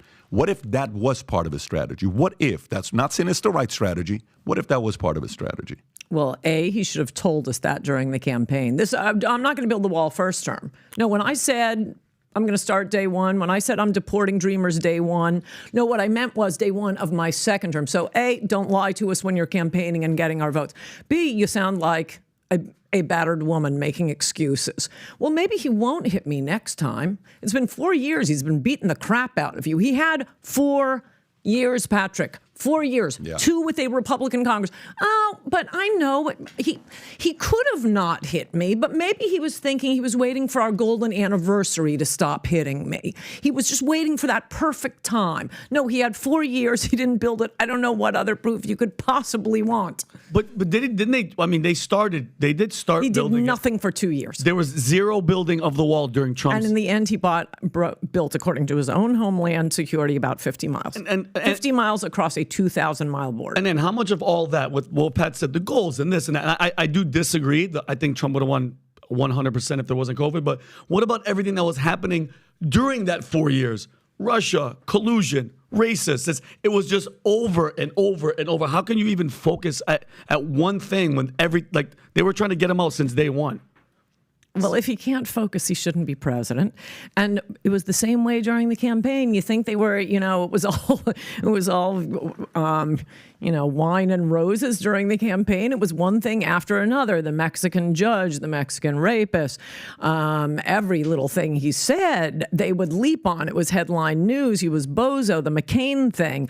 How about Access Hollywood? They wait until 11 days before the election. And yet he still managed to give those rally speeches saying, I'm going to build the wall. Day one. He could stay really focused when he was hornswoggling us. But then when he has all the power in the world, he's president of the United States. He can hire whomever he wants to. He can get the wall built. Day one, like you said, in Anchor Babies, day one. And he totally could have done that. He kept claiming, hey, let's take Anchor Babies. Anchor Babies, as I'm sure you all know from my magnificent book, Adios America, Anchor Babies are an invention of one justice on the Supreme Court, Justice Brennan, wrote, it's not even part of the holding, it's dicta, as we lawyers say. It's in a footnote that anyone born in the United States, even to an absurd concept, is a United States citizen. And, I always thought, that's odd. Why would the drafters of the 14th Amendment have thought, okay, everybody, now in case a Mexican runs across the border at 8 months pregnant, we've got to make sure that child is a citizen. And everyone's saying, oh my gosh, that isn't already in the Constitution. I mean, it makes no sense. So I look it up, I find out it's just from this one case. Justice Brennan drops it. No Congress has ever passed a law saying the children of illegal aliens are citizens. No court has ever ruled that. It is just like a policy that's followed. In fact, after the 14th Amendment, who wasn't a United States citizen? The children of American Indians born on U.S. soil were not U.S. citizens because they were subject to the tribal law. It is famous federal judges who don't agree with me on anything. Richard Posner, most cited federal judge, 7th Circuit. He used to say, would you end this nonsense? And this was 30 years ago. He was begging Congress to clarify that the 14th Amendment does not apply to Anchor Babies. Okay, having given you that history, what would a president do about it? Well, I'd push Congress to pass a law. But in the interim, sign an executive order. Weirdly, in this one case, you're not overturning a law, you're not overturning a court case because, there is no law, there is no court case. And he kept saying he was going to do it. He said it during the campaign over and over and over again. When the next and almost last time he said it was right before the midterm elections. It would have taken him less time to sign his name than to put out a press release saying he was going to issue. So why do you think he didn't do it? He doesn't give a crap. About what? About anything he said about immigration and the border and Anchor Babies. He doesn't care. He wants to, it's all The Apprentice to him. He wants to be beloved. He wants to be able to sell stuff. He wants the crowds cheering for him. So as long as he says it, I mean, he's as dumb as the media is. They both seem to think that once the words come out of his mouth, it's as if he's done it. So he gets attacked as if he's done it. He feels like, oh, well, that's done. I said I'm going to do it. So then you think the big poll lead that he has right now on everybody else, all those guys that support him are dumb. You're saying no. I'm saying he's. What are they happy about? Think what they're happy about. Like, why are they doing it again? I don't know. I could be wrong. I think a lot of it is hatred for his enemies, and I understand that. I mean, that's why I think a lot of us really liked Sarah Palin, who had a lot of flaws, and yet it's the enemies of my enemies. And oh my gosh, are the enemies of Donald Trump easy to hate? And have you ever been married before or no? Mm-mm. Did you ever get close to getting married? Mm-hmm. What?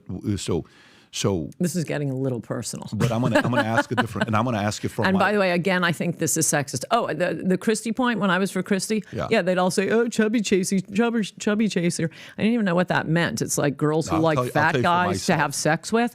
No, this isn't a sexual thing. I want a wall. My social life is fine. No, that's not what I'm asking. But the part I'm asking is. When you're saying this is getting kind of personal, it's a question. You don't have to answer it. You can simply say, I don't want to talk about it. I'm totally okay with that. No, I feel certain people are very hard to please. I'm not hard to please. Well, let me make my point. So, for example, I've had relationships where... This is the craziest thing I've ever heard. He runs on building a wall. Yeah. 4 years he doesn't build a wall. No, it's fine. Oh, you demand everything. No, but I would... can't please this woman. Are you mad? No, I'm not. I'm not mad. I'm just watching you. Listen to this question. So for me, I feel like there are certain people that you have to be very careful because they're either super gung-ho about you and like I've dated girls where relationship was unfreaking believably high peak. The peak was so high, it doesn't make any sense, right, on how high the peak was. Like, this is going to be freaking insane. But, dude, talk about the low. The low was painful. You needed 15 therapists and friends and sponsored by tequila and vodka and whiskey to be able to tolerate the shitty low you would go through with this girl. And I'm like, I can't tolerate this shit. And I've been around the block. I'm like you when you were talking about, first I wanted this girl, then wow. So, I wasn't the innocent one. Eventually, I'm like, dude, I'm shutting it down. This is it. I want to build a family. I want to have a different kind of a life. And I never thought I was going to get married. I thought I was going to stay single for the rest of my life because no one was going to make me happy. And then I sat there and I said, is it going to be 100% of everything across the board and then that's it? Is it going to be like, they have to give me, that's it? And then I'm not going to look at all the other stuff? You're clinging on one thing that I'm also not happy about. I wanted the border. I'm also not happy about that. By the way, a lot of the things he ran on, he should have done all of that stuff. He has to answer that question. A person like you has to give that question to a moderator in the presidential election that's coming up. Someone has to pose that question. I want to know what his answer is going to be. I'd like to see some other people that are his friends ask questions like that, A. Hannity and others, to actually ask those questions because I want to know. But at the same time, I don't know if any presidential candidate is going to be able to please Ann Coulter for 8 years. I don't think that's possible because I think that person is going to have to do everything you want them to do to win your favor, and it is so attractive to get your support because during the election there were certain people that are superstars that played a role of Trump winning in 2016. I think you're one of them. I think Kellyanne Conway was one of them. She didn't support him until 2 months before the election. She was Cruz. But I thought she played her role in those 2 months. I think she crushed it when she was. She didn't show up and defend him for Access Hollywood. Ann did. I understand. Again, I'm not putting you guys against each other on who's more than the other one. Your method of going out there and going after the enemy, you're fearless. You scare the crap out of the enemy. You're not a person that people sit there and like. You make people on the other side shake. Yep. Okay, so you played a role, she played a role, other people played a role, okay? But then we come to now, you're clinging on one thing, okay? It's more than one thing. Then unpack it if you're saying it's more than one thing. If you're saying it's more than just a border, what else a couple things. The reason I mentioned Kellyanne isn't, and don't pull this, Seinfeld, catfight, isn't to say, no, I was for Trump a few weeks after he announced. And what I have noticed... You were the first to make it clear. Everybody knows that. And did you guys know this guy in 2015? Because I want confirmation on this point. Adam, you did. Okay. Yeah. You're going to answer this. No, Tom did, yeah. A lot of us who supported... Every single person I know who supported Trump in 2015, and everyone hated us for it. But a lot of my friends did. I mean, after LA, you see what the problem is before a lot of the rest of the country. I don't know one person who supported Donald Trump in 2015 who supports him now, who isn't betrayed. The people who support him now are the Johnny-come-latelys who absolutely opposed him. They were for Cruz, they were for Rubio, they didn't care about anything that Trump was running on. And then, oh, screw it, he's the nominee. Let's see if we can get tax cuts out of him. They think it's magic that he won because they never understood why he won, because they never understand, and it's not just one issue. It's whether our country continues to exist is the issue. And as for your ex-girlfriend, you needed therapy and tequila, and low was low, and it would go on and on and on. Now I understand why you're sarcasm. Now I know understand why you're willing to put up with Donald Trump, because I hit that and I'm out the door. Yeah, that sounds good when you're saying that. It's a good one-liner on what you're saying, but you still sound bitter and frustrated. Look what happened with a guy named Trevor Bauer. That is just an insult. It is. You're not getting me. This is like being called a racist all day. No, it's not. I'm not. That's not an argument. I keep making arguments, and you keep saying you sound bitter. You got to come up with something other than you sound bitter. Well, you do, though. You do. So do you know what happened with Trevor Bauer? Do you know this guy named Trevor Bauer? Okay.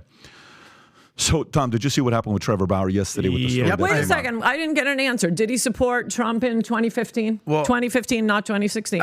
Whether it's him, I will say this. You said something actually very shocking that we should address. You're saying you don't know one person who supported Trump in 2015, 2016 that is still with him today. I'm in my circle, yeah. That's a whole different circle. Yeah. How big is your circle? What difference does it make? What are you going to say? Anne has a big circle. It's not a small circle. She's got contacts from everywhere. Nobody's denying that. We know who Ann Coulter is. Okay, so let's say it's a couple hundred. Let's say it's a couple thousand. Let's say it's 10,000. Okay, even publicly, I can't think of anyone. I know so many people that were with him in 2016 that are unanimously still with him today. And don't believe me. 2015. Don't believe me. I said 2015. 15, 16. What's the difference? It's a huge difference. What do you mean? We supported him for the issues and what he was saying. You guys wanted Jeb. You would have been perfectly happy with Jeb. I'm saying the people and he governed like that Jeb voted for him. No, that's not what I. Do you understand what I said? There's a reason that I'm saying 2015 and not 2016. Obviously, people who supported him in 2016. Who else would it be? The people who voted him against him in 2016. No, what you're asking about is in 2015 when he declared, and we still had Cruz, Jeb, Rubio, and a cast of thousands, all of them, right? And some of them hadn't even fully declared yet, right? The gold rush happened. 2015. Fox 100% against him. Murdoch against him. Wall Street Journal against him. Did you support him when he declared in 2015 and where you had this slate? And to your point about name recognition, everybody thought that Jeb was going to roll. And at Thanksgiving, $140 million, they won. Yep. At Thanksgiving 2015, all the money in the PACs was behind Jeb. Pledge, not donated, but pledge. He had it all. So you're saying, were you behind Trump 2015? I'll say I wasn't. I was beginning of 16. Soon as I saw him picking people off, soon as I saw what he was able to do, I said, that cat is going to keep picking these people off.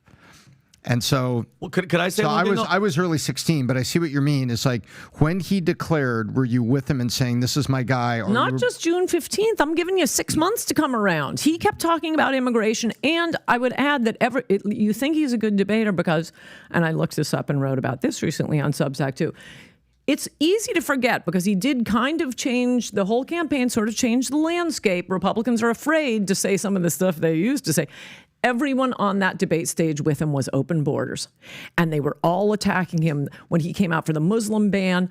Paul Ryan, the rest of them, that's not who we are. So he was being attacked specifically the same way DeSantis does the right thing on COVID, and he's being attacked, and he stands strong. Trump was standing strong. All the rest of them were attacking him. That's the 215 landscape for you. Those of you who didn't support him in 2015 don't give a crap about immigration. You wanted tax cuts. So congratulations, you got your tax cuts. But those of us who supported him for the issues he ran on that set him apart from every other candidate say he failed.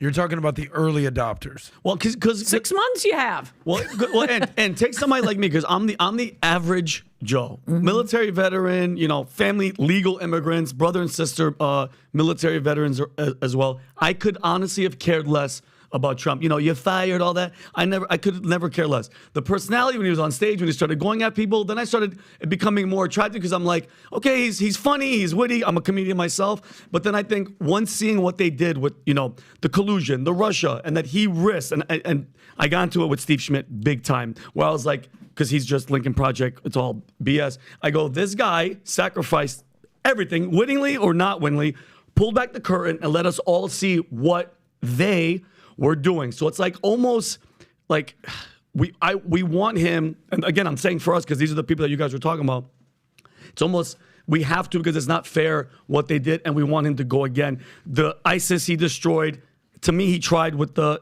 wall. They wouldn't let him because of, you know, racism. He's racist, Mexicans, all that stuff.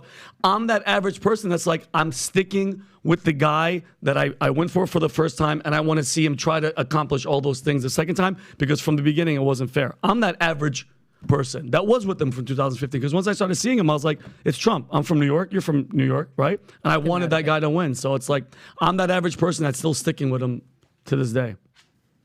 It's weird. I'm that guy. I'm that guy that you guys keep talking about, because I'm like, everything's, they're cheating. They're actively cheating right now. In New York, this case, the judge is smiling and laughing in the camera. It's all political. It's all to destroy the guy. I get what you're saying. And trust me, I'm 100% pro-wall. I'm 100% pro-military. I want all the soldiers that are just hanging out here and they're not deployed anywhere, put them on the border. I want armed people at the border to secure us. And I mean, and I feel you in that sense that they did fail, but all the other stuff, we can't deny all the other stuff that he did. He did a lot. I will tell you this. I would like to pursue that one. I mean, yes, I loved his judges, but it was all the Federalist Society picking them, because luckily Jared Kushner didn't care about judges. So I don't think you give him a lot of credit for the judges, because any Republican, these are the ones the Federalist Society was sending up, and that's who the Republican presidents listened to. They happened to get it right this time. The Federalist Society has gotten better too. So other than, I'm excluding that.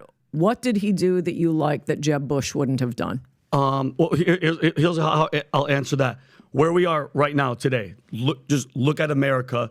Compare that to, let's say, 2017. No. It's not compared to a Democrat. That's easy. No, not Democrat. Well, that's easy. But what I'm saying is, though, that's the America that I want to live in. I want to feel safe. I want the economy to be booming. And then all of a sudden, and this virus comes out of a lab that we own from a country that he's holding accountable. Because mind you, the establishment love China. They love that relationship with trade and everything. Trump came in and said, no, you guys are going to pay for your shit. And then all of a sudden, on election year, this virus just comes out, shuts down the whole world, mail-in ballots. It's almost like it was a plan, but that's my point. I felt way better. I could have cared less. The racism and all that, I was like, yeah. I didn't believe any of that. But now if you look at what's happening, like, it's a no-brainer to want that guy to be running. Well, one of the things besides COVID that was very big in 2020, and you say, and this reminds me, that you want to feel safe, and boy, we don't feel safe now, especially in New York and LA. Oh God, Philly, all these places. San Francisco. I mean, if you're a city person like I am, where do you go? Anyway, and that was the George Floyd, May 25th, 2020, changed the world. Suddenly we have to release all the criminals, among other things. Mm-hmm. One place you would have been safe in 2020 was in Florida. Thank you, Ron DeSantis, passing law after law where you can shoot looters, anti-rioting laws. I mean, there were specific actions he took that meant there were no riots and no police stations were burnt down, and you did not have police being assaulted. What did the commander-in-chief do? What did Trump do? He sent out tweets in all caps, law and order. Point one. Point two, you know what he said in the first debate with Joe Biden? And this is after a year of them burning, BLM and Antifa burning down police stations, ripping down statues. I mean, anarchy like I've never seen in this country before. When that police station went down in Minneapolis, I was watching TV crying. It was so horrible. They talk about January 6th. Let's talk about that. At the first debate, what did Donald Trump say to Joe Biden? You called them super predators. I'm releasing people from prison. How about the First Step Act? Thank you, Jared. He's releasing criminals. You want to feel safe? Donald Trump ain't your guy.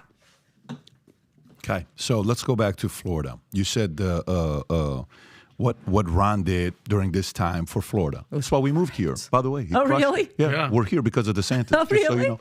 Here's where you're about to be spooked. We like both Where did you policies. come from? I lived in LA for 20-some years. so you know. Okay. I was in the Army for 3 years, 2.5 years. I was in Dallas for 5 years, Plano. And then we moved here. We kind of wanted the best of both worlds. If Yeah. Texas and California had a baby, I think it's Florida. Yeah. And then Ron crushed it. The challenge for me was, I think Ron, with his book launch, campaign, marketing, timing, messaging, selling, to me, he was playing defense, thinking Trump's not going to be there by the end. And his strategy and Newsom's strategy was Biden's not going to be there at the end. Trump's not going to be there at the end. It's going to be you and I. That was the dream matchup. Lakers against the Celtics. Yeah. The two young, guys are going to come up and change politics. Instead of two 70, 80-year-olds, now it's going to be two 40-year-olds, right? That's the look a lot of people wanted. But unfortunately, DeSantis needs help, is what he needs, in a complete different area that Trump needs help with.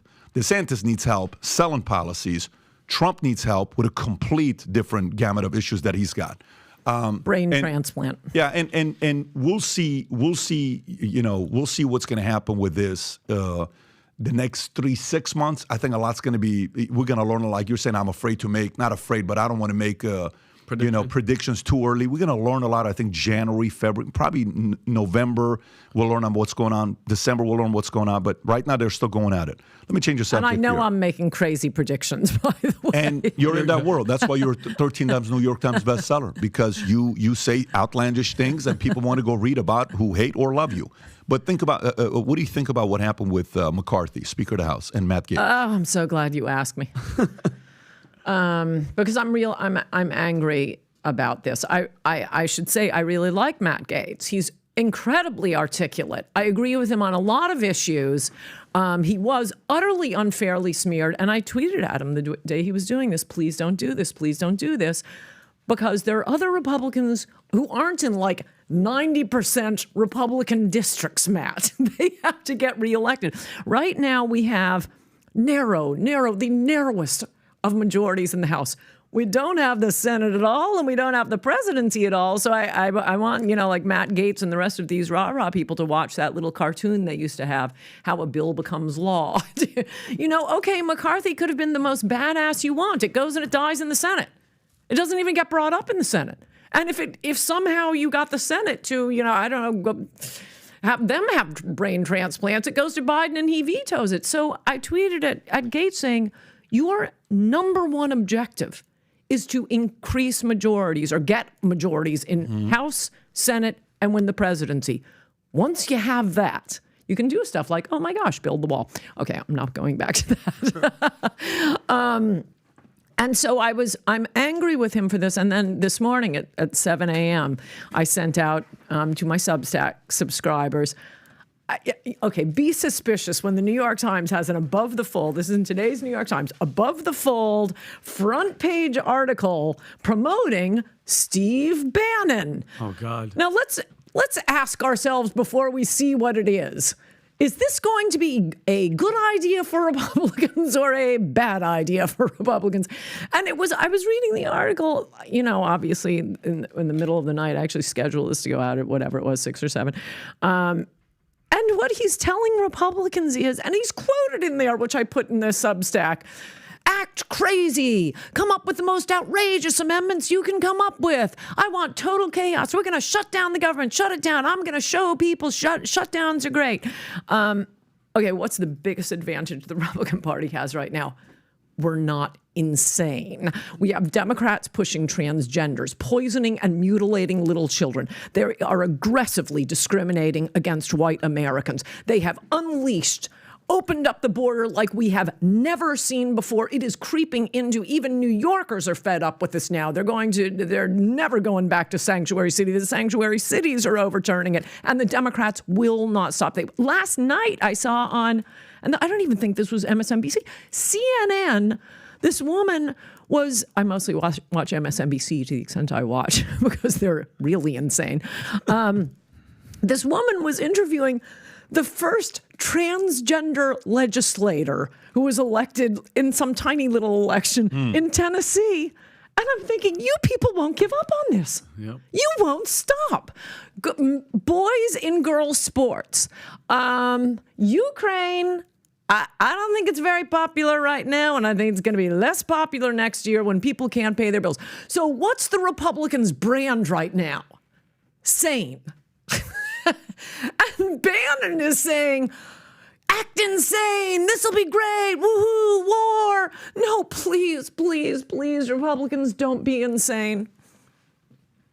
That's your pitch to Republicans versus what Bannon is saying? Yes. Bannon advises GOP to commit suicide. Okay, so McCarthy says he's not coming back. Okay, you said you like Gates. You like his But style I didn't of like communication. this. Yeah, you didn't like this.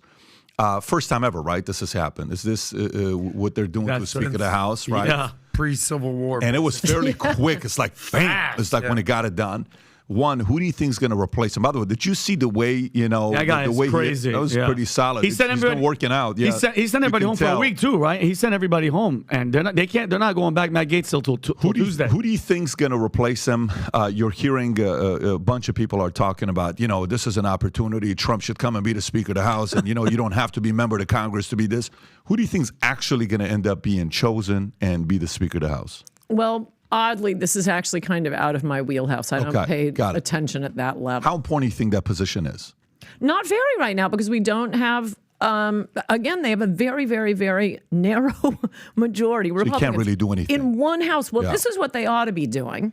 I won't just criticize. And by the way, I'm advising this to them all the time on Twitter and talk radio and here.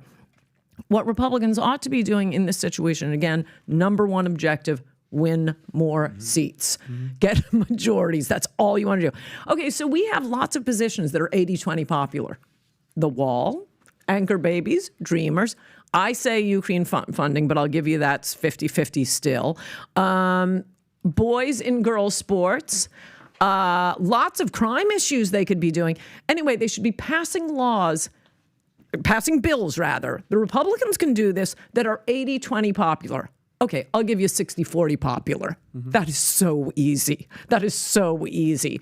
Okay, get the Democrats to vote against it. Send it to the Senate. Get the Democrats in the Senate to vote against it.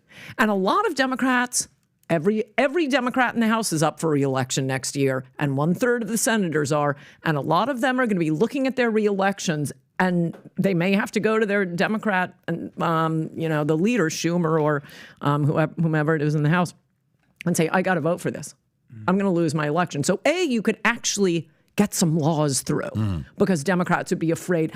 But worst case scenario, you have all these issues to run on. This guy voted for, boys in girls sports. And I think you were very accurate in saying, we have so much going for us if you're the Republican Party right now. You're up in all metrics across the board. Who do you want to see run this country? If you're talking economy, you're talking immigration, if you're talking the wall that you've been solely pointing out, all these issues, inflation, gas prices, banning energy. gas stoves. You have that one. You have all these metrics that Republicans are polling way ahead of Democrats these days. Talk about the sane versus insane. But let's actually unpack what's actually happening in the House, because it looks insane, right? So we all remember this was a year ago when Matt Gaetz, it took 15 different votes. How many votes, Pat?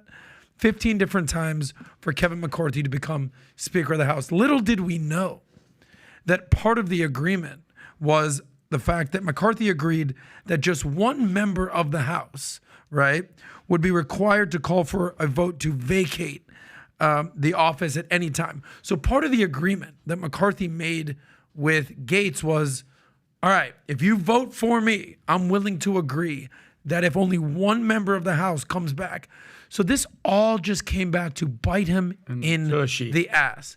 What's my point? The 80% thing, Reagan, we were just in Reagan Library in Simi Valley. I actually saw that quote. I'm like, oh, that's how negotiations work. You're not going to get 100% of what you want. 80% is a perfectly amazing number. Where does the Republican Party go from here?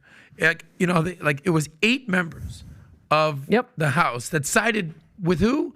The Democrats. Yep. Okay, so you had 8 hardline MAGA Republicans, 8 of them. I think it's important to know their names. Other than Matt Gaetz, you have Andy Biggs, Ken Buck, Nancy Mace, Tim Burkett, Eli Crane, Matt Rosendahl, and Bob Good. I've literally never heard of one of their names other than Matt Gaetz. And we talk politics all the time. You have 8 people. You know, they said the gang of 8 in the Intelligence Committee. This is the fucking gang of 8 in the House that is basically tearing down the Republican Party. Yes. You got people like Newt Gingrich. You have Jeanine Pirro like going crazy on Fox, saying basically the Republicans. Which side are they on? That's my question. Well, Newt, what side is Newt on? But basically, is the Republican Party so invested in their morals and resting on their laurels? Right. Are they cutting off their nose despite their face doing this? Oh, yes. Oh, yes, yes, yes. Yes. All we need to do is get majorities. And you just reminded me of something else. I don't know the details of this, but someone very smart, part of what has caused this. Actually, I won't even say it because he'll yell at me because I don't know the name of the man. I don't know the statistical mistakes he made, but someone very smart. And I asked him to write it up, and I'm going to Substack this. I'll tell you who it is. You know how smart he is. John Lott, More Guns, Less Crime. He emailed me last night saying this whole thing in the House is in fact Donald Trump's fault because he put an idiot in charge of the census. He didn't know how to do it, and we lost just straight out of the chute 7 congressional seats. If we had 7 more congressional seats, this never would have happened. What's our majority? 4 seats? Yeah, Isn't it 4? What is it, 221 to 212 with 2 vacancies? So you can't lose these types of things. So now, does Speaker of the House Donald Trump have a nice ring to it? What are your thoughts on that? No. Okay, I don't want to be the one to break this to Patrick, but you can't be Speaker if you have been indicted. Oh, damn. Is that how it works? So you're saying that literally he cannot be Speaker of the House because he's literally been indicted? because of the rules, but I don't think. But can you this be would ever president happen. if you've been indicted?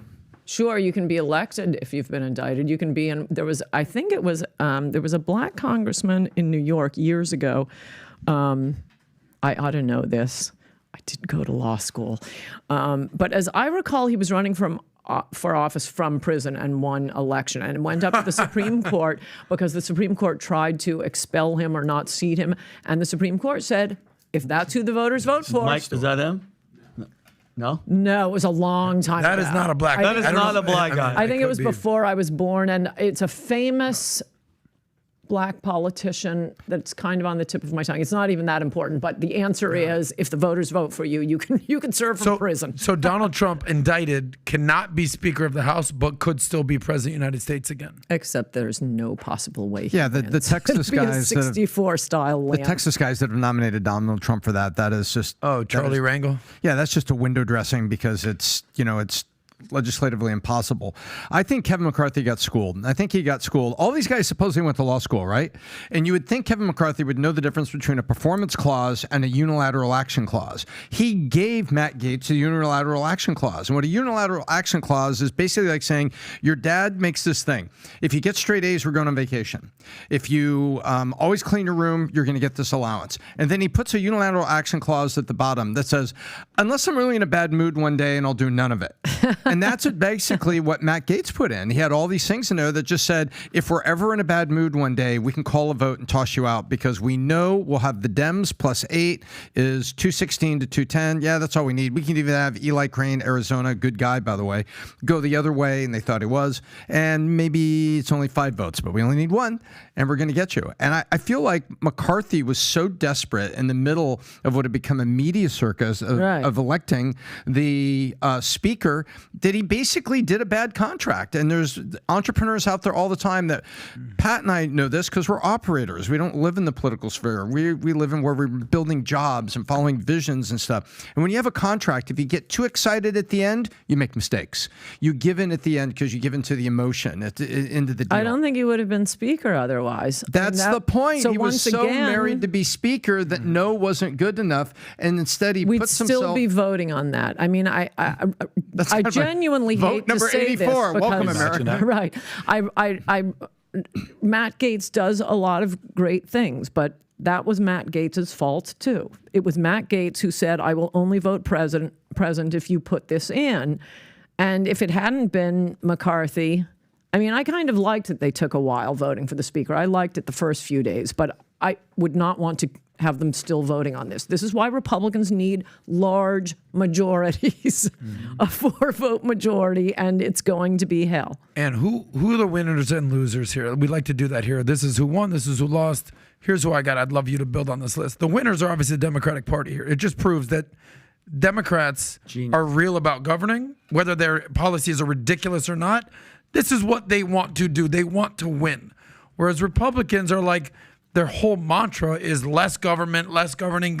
So it's sort of the antithesis of this. So winning are Biden, Pelosi. This is a good look for Pelosi. This never happened under my watch. Never. And I got one other person, Matt Gaetz and the Gang of 8 Freedom Caucus. Who else are the winners and losers in your book in this situation? Well, I think it's not always because Republicans are so principled. I mean, it may be I'm utterly speculating here, but because the media is so left-wing and will promote the smart Democrats and the dumb Republicans, Republicans, I sort of feel like they're kind of desperate for press. And unless they get on Fox News, they're SOL. I mean, that's one of the things Bannon said when he's telling them, be crazy, just add amendments, make sure they're outrageous, make them crazy, forget Fox News, you're going to come on my podcast. And okay, I mean, it's often a cheap shot. I don't think it's a cheap shot. I understand their point in needing to get press and needing to get money to run. I understand that. But I think that's part of the reason there is a lure to be crazy. Two last questions for you before we wrap up. One, what is your actual thoughts on Fox? Is Fox what it was before? Has it lost its sizzle? What is Fox today? Cable is totally over. Cable is over or Fox is over? Both. I mean, Fox, that Dominion lawsuit. Okay, how about that? Everything you and all these Trump supporters are mad at me for saying, really, how do you feel now that you know that all of your heroes on Fox News, like Tucker, felt the same way, saying he hates Trump with a passion. This isn't true. Putting all these people on, knew that Trump had lost the election, saying all that came out in Discovery. Reminder, when you get a subpoena, you have to respond. Fox did it. So we have what their texts and what their emails were. And there's no daylight between what I say about Trump and what they were saying about Trump off camera. You feel good now, Trump supporters, that you were being lied to? No, that's how much they respect the audience. We're just going to lie to you and give you whatever you want.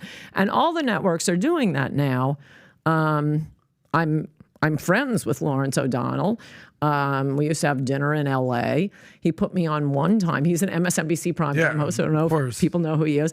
And it was like 6 months before one of my books was coming out. And I said, okay, I'll do your show, but I want you to have me on when my book comes out. Talk about unilateral performance clause. And he said, yes, absolutely. He had me on. We had a great time. He told me, his mother told him it was the only time he looked happy. I mean, we bickered. We're friends, but he's smart. I think I'm okay. So we had a lot of fun. And then he wouldn't have me on again. And why? Because the audience didn't like it. Well, if you're going to be driven by your audience, that's why MSNBC is crazy left. That's why Fox will lie to its viewers.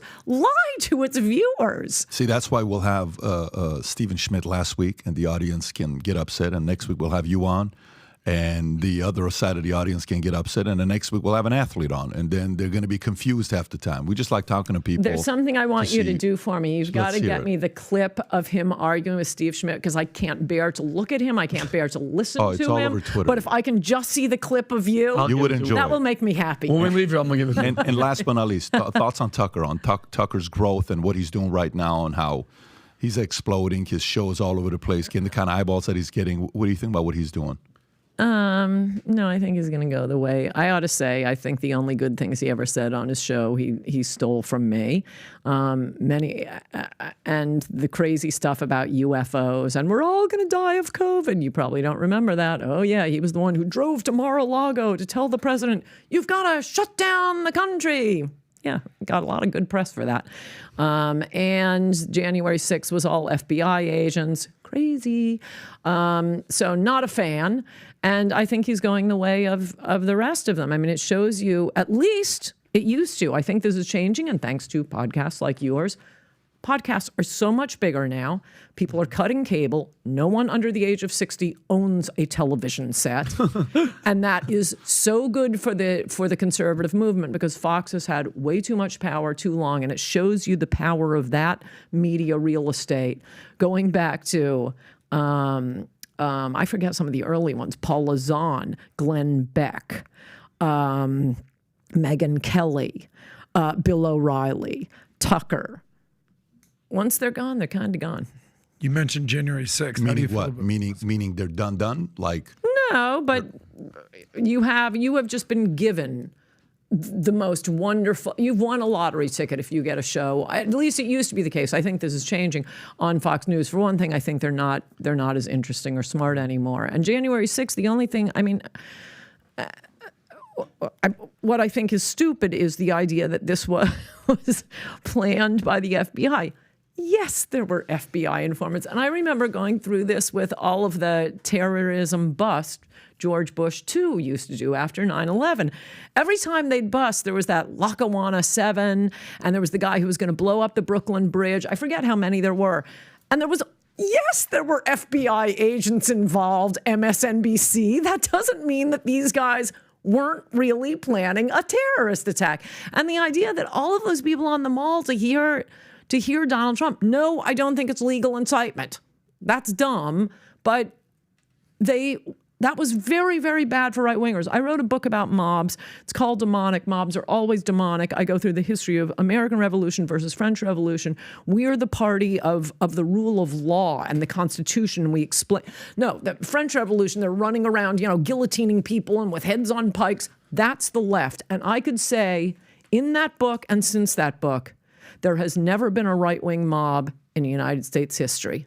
That changed on January 6th, and mobs are always bad. And I 100%, because these are facts, 100%, because the chief of Capitol Police, Stephen Sun, who was interviewed many times, but they tried to silence him, he said he, as the chief, received the threats, death threats. They were threatening congressmen. I'm not saying the FBI planned it. What the problem with January 6th is, he knew it was going down and begged. He called, I think, 17 different agencies and asked for help, but everybody denied him. It's almost as if Nancy Pelosi, everybody was like, they didn't have to respond. Their phone records, no subpoenas, no nothing. His issue as the chief of Capitol Police, who has a higher clearance than I ever had in the military, he said he asked for help, but they didn't want to give it to him, which basically seems to me that they were like, okay, we're not planning it, but if it's going to happen, we're going to make these people look like they were really trying to take over, which I think that there's a difference when you see it that way. In the whomever's defense, and by the way, Trump didn't really rush to send in the National Guard either, but in their defense before it happened, and since it did happen, this may sound, if you had asked me before, is the Capitol going to be attacked? I would have said what I just said. No, there's never been a right-wing mob, and the warnings they got. It just sounds like, of course, Nancy Pelosi didn't believe it. All this, Christopher Wray, the head of the FBI, saying the greatest domestic threat is white supremacy. Yeah. They're lying. They know it isn't. They know that. I'm sorry, white American men are the most pacific males who have ever walked the face of the earth. Rob, can you pull that up? What was that from PBS you put up? This is what? Yes, this is an interview with Stephen Sun done by PBS, where he discusses contacting 17 different law enforcement agencies and 1,700 officers to help battle. Oh, and they're confirming that it was correct, that this happened. Yes. And so no, I believe it. Yeah, which to me, and if you really unpack it, for him to begging for help and not to get it, tells me that they wanted it to be bad, and they wanted, because they were asking the National Guard. He was begging, and they never brought it to him. They were asking for weapons as well. This is on January 6th, and on January 6th, according to the National Guard, it was Trump that was holding them back. They had to get Pence to make the phone call because the National Guard wasn't allowed to go. But this, I thought you were talking about the day before. And the day before, I would have said, oh, come on. Yep. They're not going to do it. And then when they did, I mean, you were talking about like a few hours in there. And I'm sure a lot of people made a lot of mistakes. Yeah, of course. But so what are you saying exactly? That this is on Trump or this is on... No, I'm saying you can't say it's I think a lot of people made a lot of mistakes. You can't hold Trump harmless. Well, yeah, because I mean, they call it it's every time something huge happens, there's always an intelligence failure. They throw that word intelligence community. They're not that intelligent, but it was yeah, exactly. Well, gang, this has been fantastic, and thank you for coming out. What we're gonna do, folks, if you're watching this, we're gonna put the link below to her Substack for you to go look. Rob, make sure that's in the comment section, chat, and description. And as well as the link to Amazon on any of the 13 best-selling books you want to buy. We'll put the link below as well. And thank you so much for coming out. Thank I really you. enjoyed it. Watched you over the years. You're amazing at the work that you do. You know how to get under people's skins. You're a professional.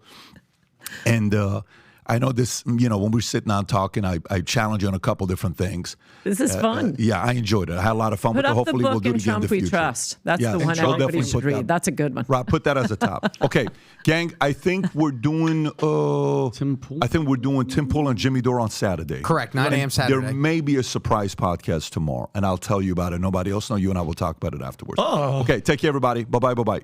Thank you.